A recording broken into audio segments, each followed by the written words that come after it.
Ya, di informasi yang pertama, Perserikatan Bangsa-Bangsa atau PBB menegur keras keputusan DPR RI yang mengesahkan rancangan Kitab Undang-Undang Hukum Pidana atau RKUHP menjadi KUHP.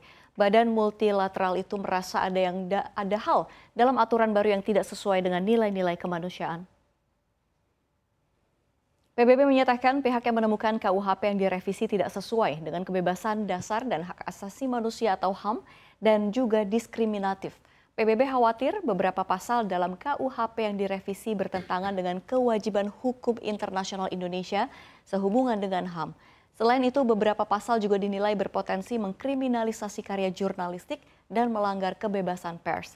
Pakar HAM PBB telah mengirimkan surat kepada pemerintahan RI guna memastikan hukum dalam negeri diselaraskan dengan kewajiban hukum hak asasi manusia internasional Indonesia dan komitmennya terhadap Agenda 2030 dan Tujuan Pembangunan Berkelanjutan atau SDGs.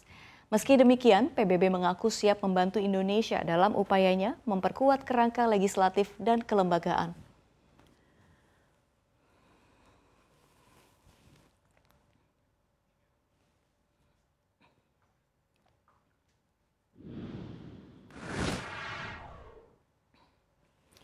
Berikutnya, dalam beberapa waktu belakangan publik digegerkan cuitan Wali Kota Solo Gibran Rakabuming Raka terkait dengan adanya backingan negeri di tambang ilegal.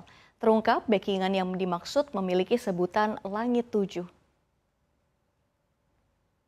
Pengamat ekonomi energi Universitas Gadjah Mada sekaligus mantan anggota tim anti mafia migas Fahmi Radi menjelaskan, selama menjadi tim anti mafia migas yang diketuai oleh Faisal Bari, backingan tambang ilegal dengan kekuatan dahsyat ini berasal dari elit partai atau DPR dan DPRD hingga elit organisasi masyarakat atau ormas, sehingga membuat penambangan ilegal sulit untuk diberantas. Sebelumnya, Menteri ESDM Arifin Tasrif mengaku maraknya tambang ilegal sangat merugikan negara. Terlebih, jumlah tambang ilegal di negara ini mencapai ribuan. Selain merusak lingkungan, penambang ilegal tidak berkontribusi pada penerimaan negara seperti dari pajak maupun non-pajak, royalti, iuran tetap, dan sewa lahan.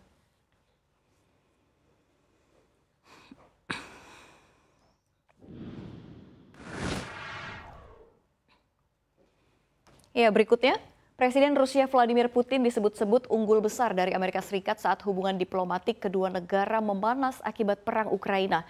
Hal ini terjadi setelah deal pertukaran tahanan antara pebasket Amerika Serikat Brittney Griner dan pedagang senjata Rusia Viktor Bout.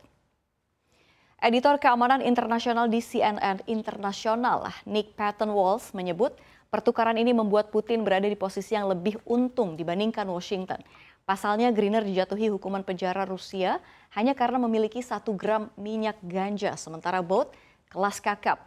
Bout diduga sebagai pedagang senjata paling produktif dalam beberapa dekade terakhir yang memicu konflik di Afrika dan sekitarnya. Lebih khusus lagi, Bout dihukum di pengadilan Amerika Serikat karena berencana membunuh orang Amerika. Walls menyebut posisi Bout menjadi sangat penting bagi Rusia hingga Moskow rela mengupayakan langkah-langkah penting untuk membebaskannya karena ia diduga menjadi mata-mata Rusia.